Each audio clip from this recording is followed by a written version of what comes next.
Coming up on the Making Waves VO podcast. So guess what? If you're just getting into this business and you think you're good enough that you don't need to train, I say go for it. Just see how it goes. Go for it. Making waves. Making waves. Making waves. Making waves. Making waves. Making waves. Making waves. Making waves. Making waves. Making waves.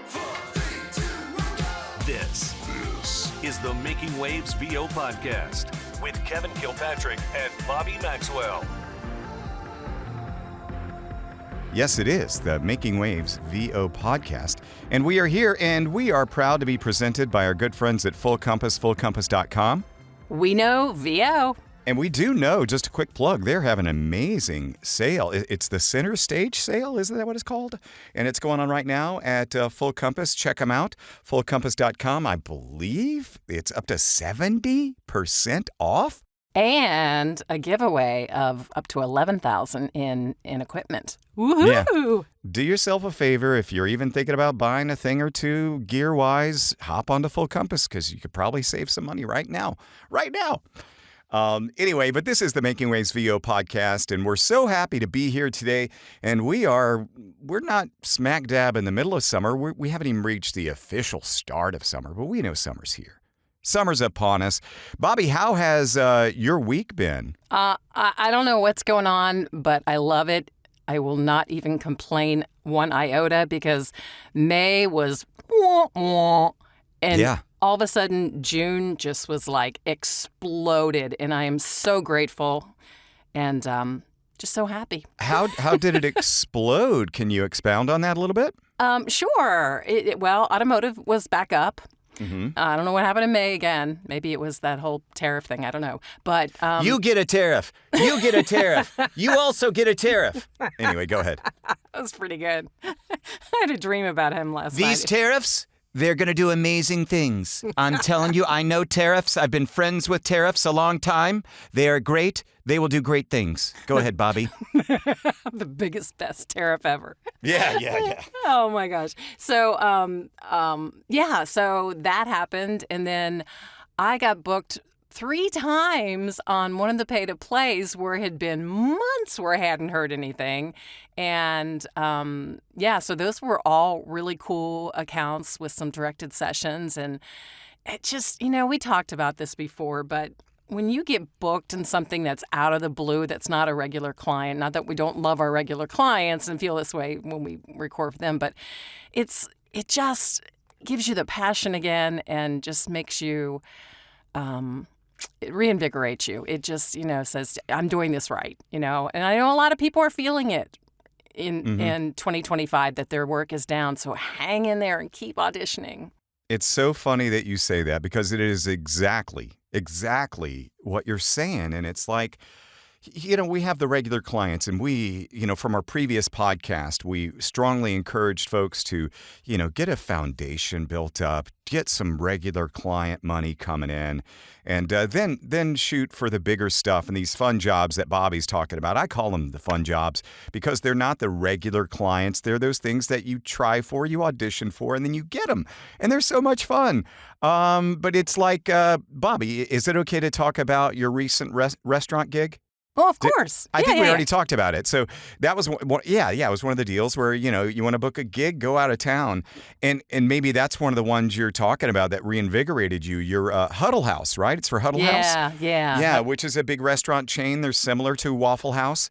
Or like a Shoney's or a Denny's, kind of a dinery kind of vibe. But you got booked for that and hadn't booked anything cool and fun in a while, right? Right. And the ones that were this past week, one of them was really fun. You've seen The Notebook. I'm sure Deborah's seen The Notebook 10 times.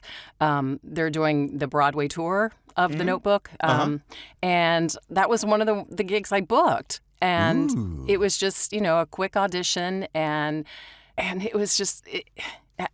I love The Notebook. So it was something that I put a lot of emotion into it because I think it's just an incredible movie.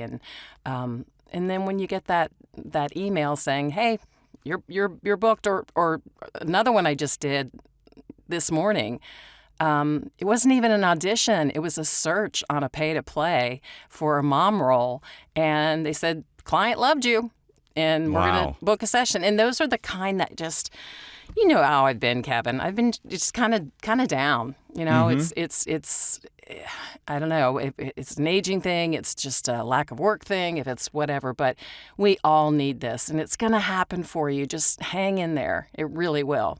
I love this, Bobbi. I love this because, similarly, you know, I'm very grateful to the regular clients that come in and that kind of work. But it had, you know, hadn't been shortlisted or I hadn't been put on hold and all these things. And then, you know, a month or so ago, I booked a gig for Air Canada, national spot to run in Canada, which is cool.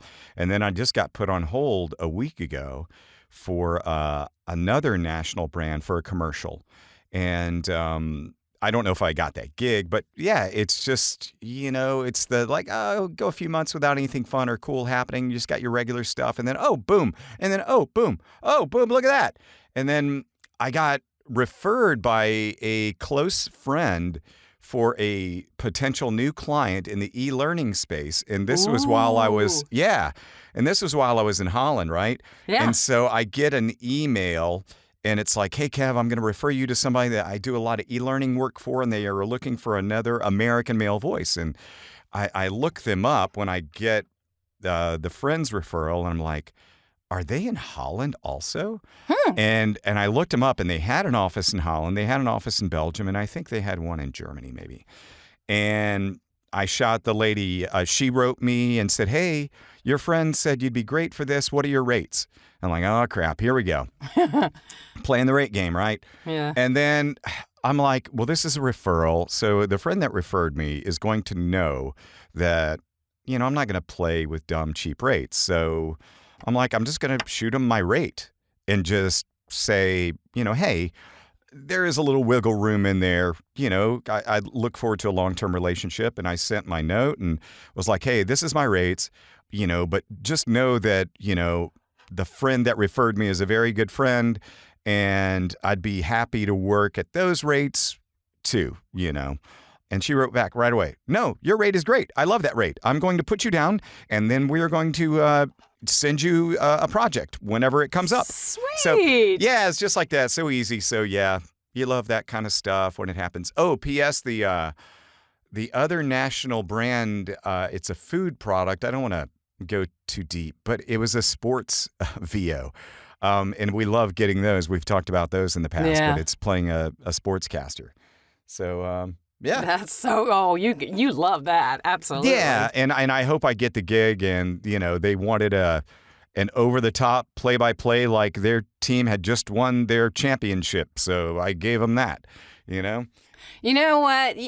What I love about you and voiceover is that, listen to you do a lot of e-learning, yet you do all these other things too, and that's just so important to have, you know, more eggs in your basket. Oh my gosh, yeah. Yeah. So to be diverse. yeah. Because it'll take one recession to wake your ass up, basically, and go, yeah, I need to get some side writing gigs, or I need to get some side editing gigs, or some side proofing gigs, or some side whatever gigs, or even better, find other genres that you haven't explored, and you might have a superpower there, where you go, oh, wow, yeah, I'm just getting referrals now, and I'll get the work without having to try so hard for it. But man, be diversified. Can't say that enough about being diversified with your sounds, your styles, your genres, and your offerings too, to, you know, offer, like I said, some proofing or some editing or some side writing or whatever. Yeah.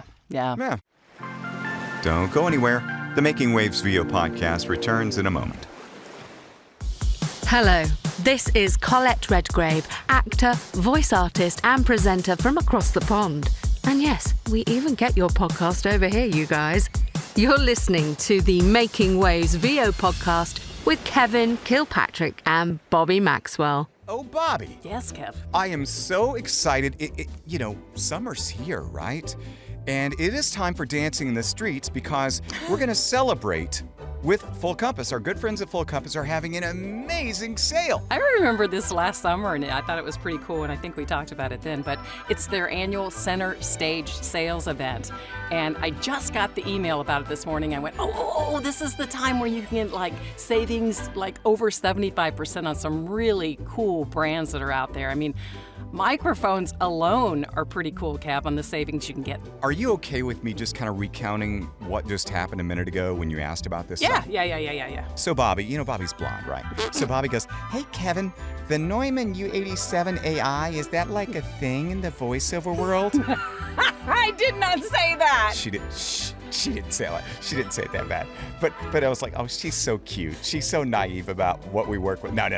She's like, Kevin, the Neumann U87 AI is on sale for $2,699 at Full Compass. I'm like, shut your face. No, it's not. Yeah, it is. She's like, yes, it is. It's right there on the site. So that's 40% off. That's a restock item, but still, yeah, that's a huge savings on one of the most desirable microphones in voiceover. Yeah, it's a restock item, but it's going to go through all the quality controls and all these things, and you're still going to get an amazing warranty on it as well. Full Compass backs everything, but my goodness, yes, check out their big sale, their center stage sale, and it's going on through when, Bobbi? And what about the giveaway? Oh, yeah, you have to, while you're on their site, fullcompass.com, you have to click on their grand prize giveaway. They did this last year, too. Over $11,000 in equipment that you could win. So check it out, fullcompass.com, because it's not going on forever. You can call them at 1-800-356-5844, or again, you can go on to www.fullcompass.com. Fullcompass.com. We know, VO. Sale goes through June 30th, by the way. And now back to making waves. I've had something on my mind all week long. Was it Georgia? Very good. Or No, was it you? Carolina. Carolina, you? We're always. You're always, oh God. Yeah, Here no, we we're go. getting really dumb. So a couple of people that want to get into the industry, they listen to the podcast, so they're going to hear this. I'm not saying any names. I just can't be any more blunt about it.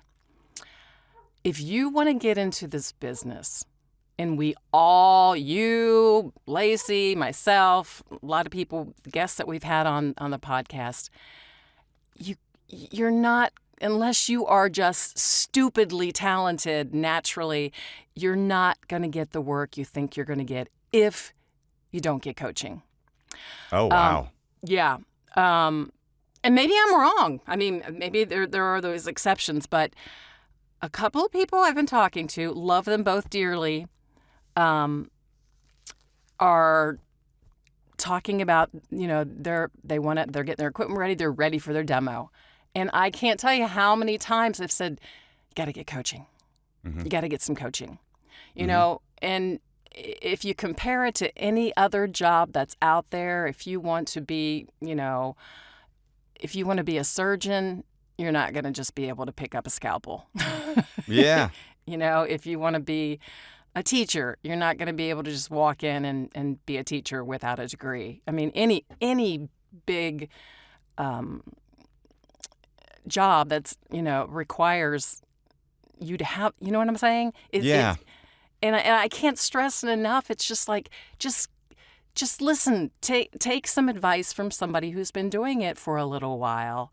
And you do not, and Kevin, we can talk about the reasons why you don't want to jump in and just get that demo. Number one, it could be a bad demo, and you get, one chance to make a first impression. Mm-hmm.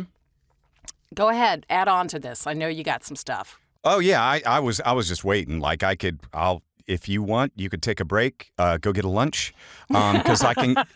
And I think I know what you're talking about because you and I both come from radio, right? So right. I made the transition from 2004 into full-time voiceover from radio. Now, I did it. I was able to do it successfully because I had already had some clients established in the automotive space. So I was already getting work in that area. And so I tried to fortify that area, solidify that area, and hustle up that area. That was my goal to begin with. I was like, I can make some cash doing car spots. And while that's happening, I'm going to learn how to do promos and trailers and national commercials. That was the goal back in 2004. Now, I did a couple of workout, boot campy kind of things. I did one with a gal that is still out there big time pushing her coaching wares. And it was fine. It was a fine experience. But, now I know looking back that it was, they were trying to get the cash, of course. I got some benefit out of it. And the other one I did early on around 2004 and 2005 was with Rodney Salisbury doing promo and trailer work. Yeah. And I really got a great feeling working with him. And I got the earnest nature with which he works. He really tries to get something good out of you. So that was a couple of things I did early on. And then, Bobbi, I kind of just lived in my world. And my story, I kind of had a reset around 2018 or so. And that's when I really started training and I started trying. And it was that thing of you have to make yourself vulnerable. Coming from radio, when I did, I was doing the auto stuff. I so wish, Bobbi, that I had hardcore then and there, when I first got into it, started training for national work because I'd be so much further along in that place. But no, I was stubborn. Mm-hmm. That's a good word. I was like, hey, I've voiced hundreds of thousands of radio commercials in my day. I know what I'm doing. I know how to work a mic. I know how to do this with my voice. So I know how to make a spot sound really good. No, you know how to make a spot sound cheesy and radio-like. When somebody wants to hand you $3,000 to read 30 seconds of copy, guess what? They want it to be connected. They want it to They want to give you that $3,000 and be happy about it because they know that you're going to promote their business in a way that is going to get them more business down the road. And that only comes from truth and connection with the commercial copy. You're not going to get it reading a radio spot. I mean, no. And learning acting and just being conversational. And it's not just, I'm not trying to put radio people in the spotlight here because it's not just that. One of these people has no background in radio and they have an amazing voice and they've been told they have an amazing voice. And, that with going with that, they think that they can take a piece of copy and deliver it in their amazing voice. And two things. Your voice may be amazing, but it's not about the voice necessarily. And secondly, what's in your head and in your degree of thinking you've got it, what it takes to get into a voiceover may not be what everybody else thinks. If your mom or your best friend has told you, it may not be what's booking out there. So that's why it's so important to just dive into this business, before you start all that, to see what is booking and see how to act and see where to get the work. And I don't know why it's bothered me so much this week. I just, like you said before, you hope someone will learn from your mistakes. Yeah. It's because somebody coming into this business, it's a little frustrating that you and I have hustled and grinded and gone through all the training and then we still know how effing hard it is. Yeah. But for somebody, and they don't know. It's naivete. They just don't know what it takes. And so it does come across a little disrespectful, even though they don't mean it when they go, well, my voice is enough, or I've done radio for countless years and I've read countless radio spots. Now, what Bobbi was saying a minute ago is unless you're some sort of savant, it's going to take a while. And I'll give you an example. Even those that are very well suited for this business, those that dive into it and start seeing success pretty quickly, guess what? It still takes them about 5 years to get some sort of semblance of full-time income. And these are the people that are naturals, naturally doing it, talented. But guess what? They're getting their asses trained and coached to the nth degree so they can be better and get that success that fast. It just doesn't happen. It just doesn't happen that way where you don't get training. No. I mean, when you think about just, an audition, how many people you're going up against. It's not this person is going to, click on your audition and say, wow, what a voice.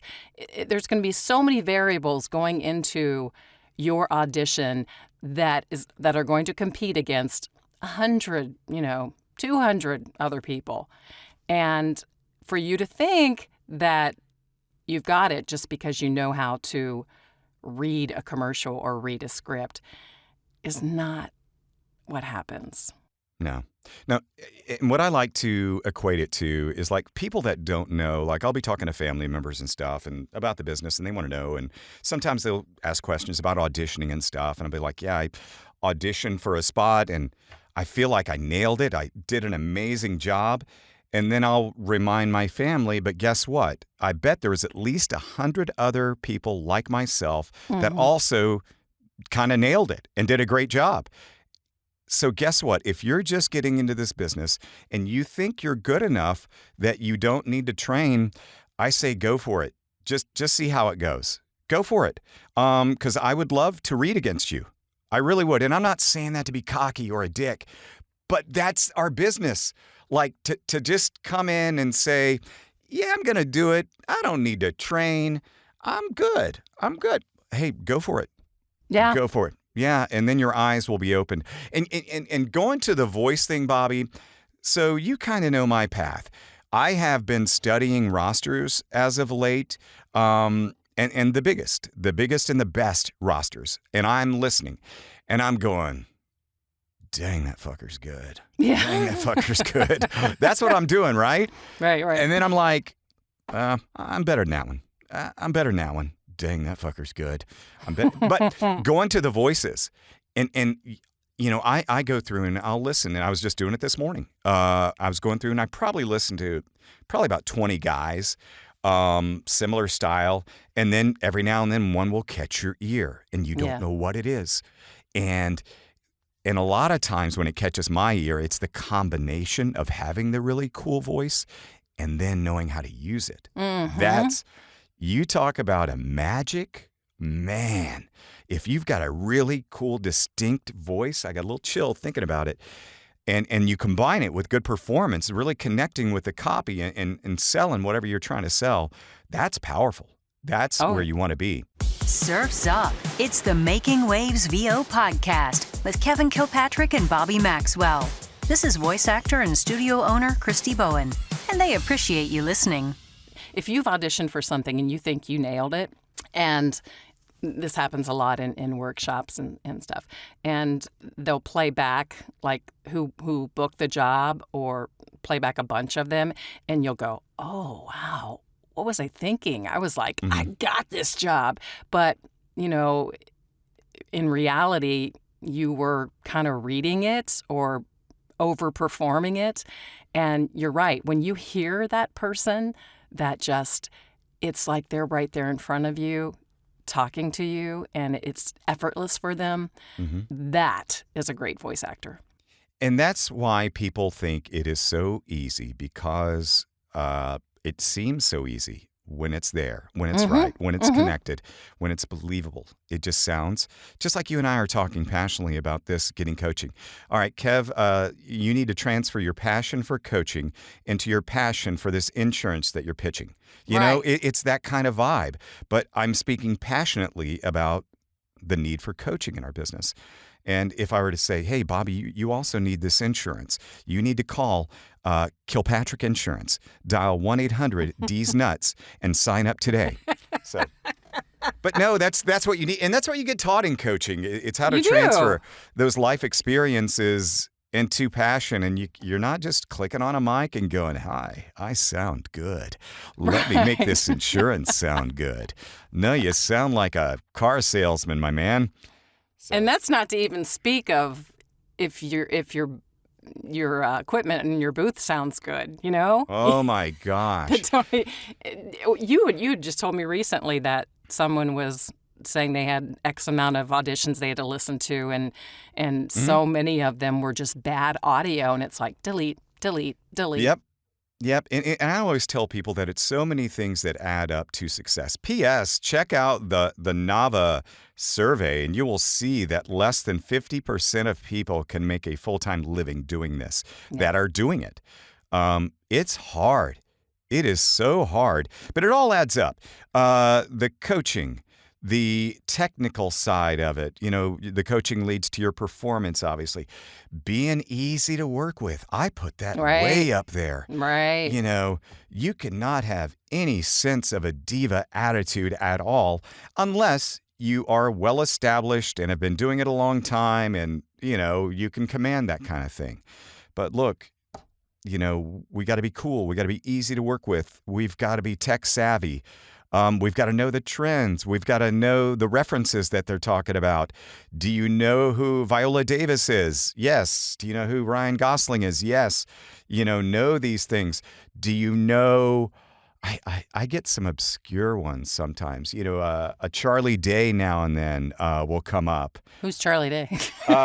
It's Always Sunny in Philadelphia. He's the guy that talks like this, and he just gets on a rant sometimes, and he goes like this all the time. I know exactly who you're talking about. Good job. So, anyway, yeah, I can kind of do an impression, but when Kev tries to channel Kev doing it, it just is weird.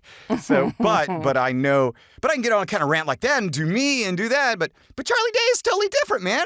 Anyway.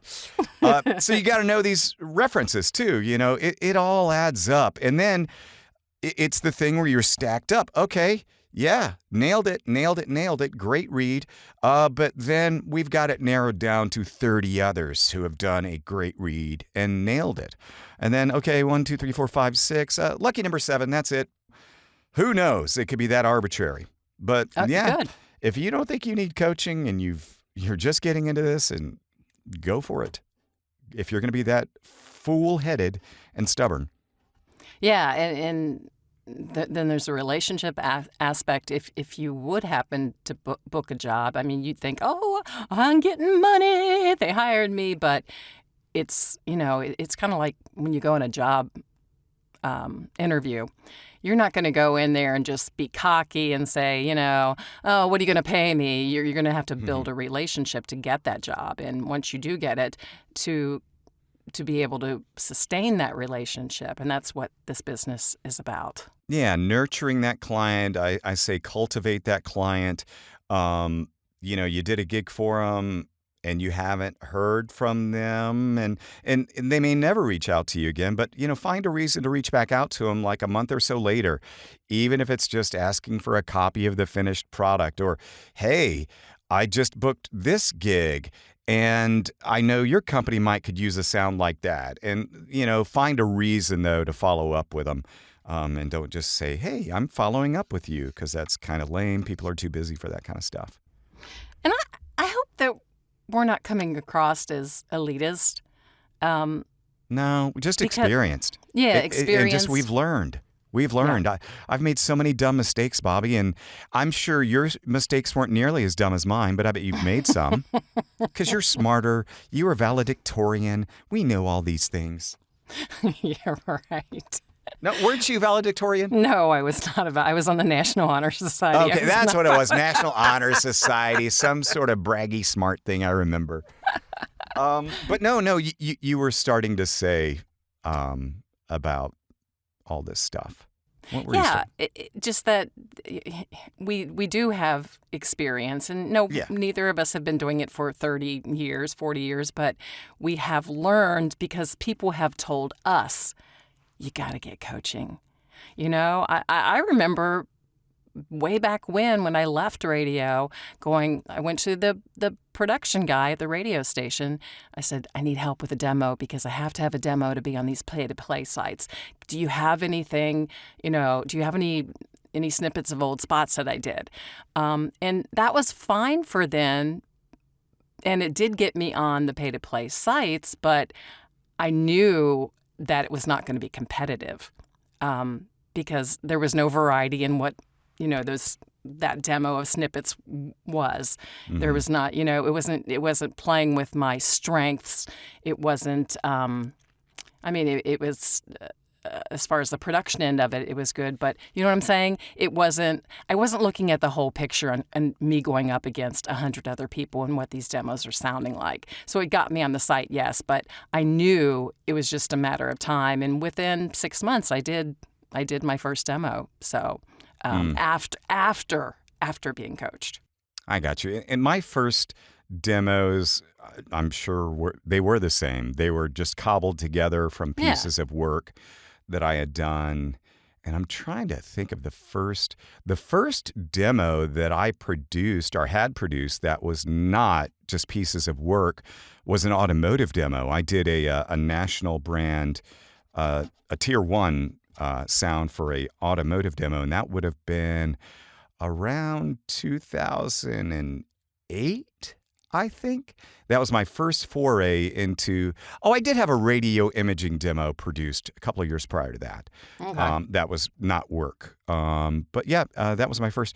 And then it was a few years later before I did my first real produced commercial demo. And I wish I'd been more coached up on that. My goodness. Yeah, we both made mistakes. I mean, Yeah. my mistake was that I shouldn't have even gone on the pay-to-play sites with a demo. I should have been coached before I was even looking at the pay-to-play sites. Yeah. If it comes down to it, you know? And it's funny, our last episode, we talked about, all the good and bad of coaching and finding those. So if you're curious about finding the right coach and the importance of that, listen to our previous episode we had with Christy Bowen. A lot of good knowledge there for that. But I'm going to go back to a moment in time, and I've mentioned this many times with you, Bobbi, but you asking me if I was going to VoiceOver Atlanta was a huge point in my career. It really was, because and I famously say, what is a VoiceOver Atlanta? And I didn't know at that time. And so I went and I was like, wow, this world is out there. And it was all about getting fired up and reinvigorating and going, because when I went, I'll be honest, I was like, there's going to be so many people that are so much further ahead of me in my career but it's quite the opposite. I was like, oh no, Kev, you're doing fine. You're way ahead of a lot of others, actually. Because at that time, I think I'd been in it, I don't know, about 13, 14 years full time, but mostly in the automotive space. But it was just an eye opener to, hey, Kev, why'd you do this? Why'd you get into voiceover? You want to do national spots. You want to do national commercials, promos, trailers, documentaries, that kind of work. And so I started working towards it, and it was hard. I still remember going to the J. Michael Collins Euro Retreat in 2018 in Normandy, France, and getting in front of Dave Walsh for the first time. Dave, who is a legendary voice actor coach and is amazing, and I would say a friend now for sure. But the very first time I got in front of him, it was terrifying. He was not mean. He was, he was Dave. He's kind but trying to make you better. Yeah. Mm-hmm. And it was all about the true tell, his method of finding the truth, finding my truth, and finding my connection, and finding the ultimate truth in that script, how it pertains to me. And that way my voice doesn't get in the way. My voice doesn't matter. My voice just says the words as I would say them as Kevin. And that was so hard to wrap my head around that, because I come from the announcer space, from doing car spots where I'm ripping and reading, and it's very much a radio vibe. And even in my long-form narration stuff that I'd been doing up to that point was very similar. It's just like, give me a script, I can rip it and read it all day long. But now, even my long-form narration shit's so much better, much better.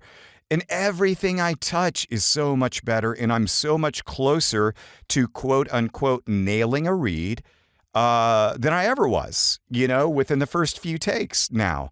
Now it doesn't always get there because you can feel it when you're not connecting, but you go for it. You try to get there, and that all comes from coaching. Why would you ever say you don't need coaching in this business? Because people don't want to spend the money. They don't want to spend, they want to make the money. And there's a reason there's that saying, you got to spend money to make money. And I really think that's a big part of it. I think that they don't want to have to shell out for coaching or whatever workshops drives me nuts when people get so chintzy about investing in themselves. And like, I might go too extreme to the other side because I'm always wanting to look at new gear, new training, and new this and that. But it's all in an effort to get better and to be better. Ultimately, to keep competing with those that are doing the same things and getting better and better and better. And set your goals. What goals do you want to attain? Do you want to attain the goal of making $25 reading local commercials for Magnolia, Arkansas type markets? If that's your goal, fuck it. Don't train. Don't worry about it. Most people can just pull a script and read those. If you can read it with some inflection and, decent diction and present it in a professional way, yeah, you might could get those $25 jobs a lot, but you won't get the $2,500 jobs. You don't want to miss what's next. Making Waves returns momentarily. Hello, everybody. This is Dave Walsh of The True Tell, and you're listening to the Making Waves VO podcast with my friends Kevin Kilpatrick and Bobbi Maxwell. Full Compass is your one-stop destination for cutting-edge audio, video, and lighting solutions. With nearly 50 years of industry expertise, we offer a vast selection of high-quality equipment, from microphones, recording interfaces, and software, to audio accessories, monitors, headphones, and other pieces to help you find your ideal sound. Our trained product experts are here to help every step of the way with unmatched customer service. You'll also get free same-day shipping, flexible financing options, and a low price guarantee. Visit us online at fullcompass.com or call 800-356-5844 today. Now back to the podcast. Yeah, and which feeling would you rather have? The feeling of doing 50 auditions and some of them not opened, some of them, you definitely weren't, what's the word I'm looking for, Kev? When you've been shortlisted, right? Yes. So you're not getting shortlisted or not getting listened to. And this is happening, if you're doing one audition a day or if you're doing 30 in a week and that feeling of, what am I doing? Why am I not booking? I was convinced I was so good. Or the feeling of being prepared, being coached, and getting that first audition. I don't care if it's a $150 job or a $25,000 job. That first booking is like one of the best feelings ever, not just in voiceover, ever. So which one do you want to be? Because if you're not going to get coaching, I'm almost guaranteeing you're going to be in the first group.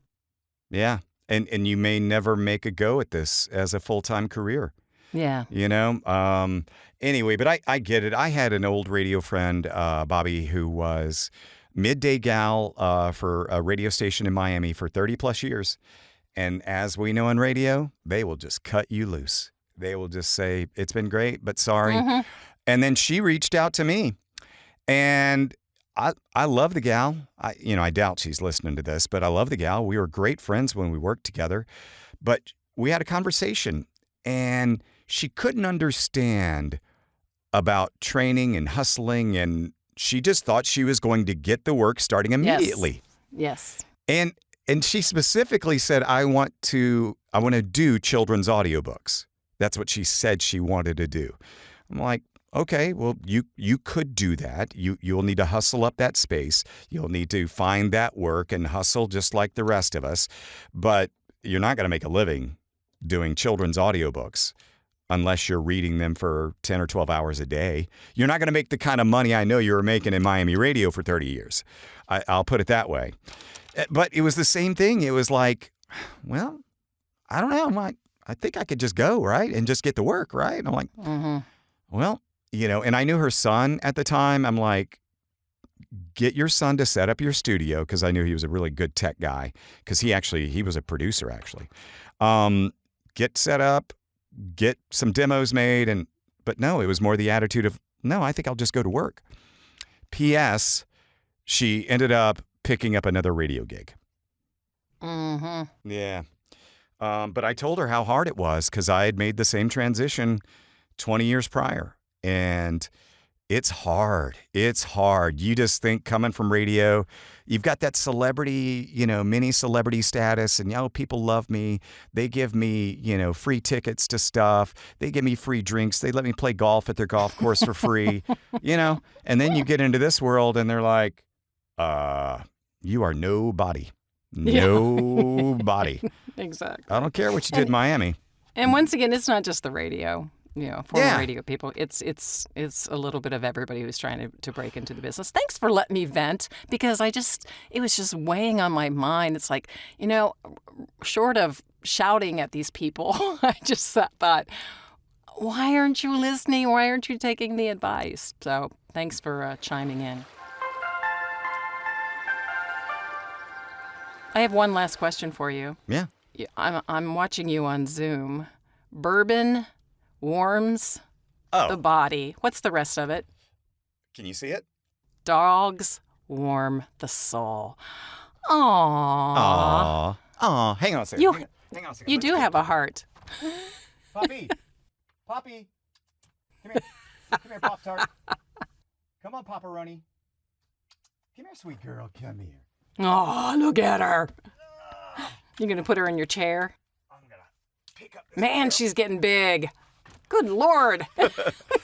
Poppy. Hi, Bobbi. Oh, that sweet girl. She's nervous. Oh, you know what? This makes me think we're coming up on Father's Day. Happy Father's Day. Oh, thank you. This is my sweet doggy girl.